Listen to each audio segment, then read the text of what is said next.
Ces étudiants sont les lauréats des bourses du doctorat du projet d'appui à la modernisation et à la réforme des universités et grandes écoles de Côte d'Ivoire, AMRUSI, du contrat de désendettement et de développement. Ils ont reçu leurs attestations de bourse et des ordinateurs portables au cours de cette cérémonie à la résidence de l'ambassadeur de France en Côte d'Ivoire. Cela va me permettre d'effectuer mes travaux dans de meilleures conditions et puis aussi de bénéficier d'un savoir-faire d'un grand pays comme la France.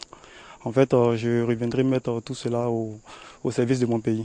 Ils vont ensuite avoir des fonds qui vont leur permettre d'acheter des ouvrages relatifs à leur formation.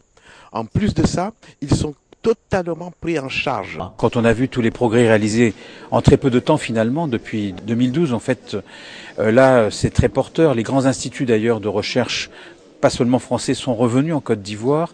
Les entreprises privées maintenant s'associent à la recherche scientifique en Côte d'Ivoire. Je le vois par exemple à l'Institut national polytechnique Houphouët-Boigny.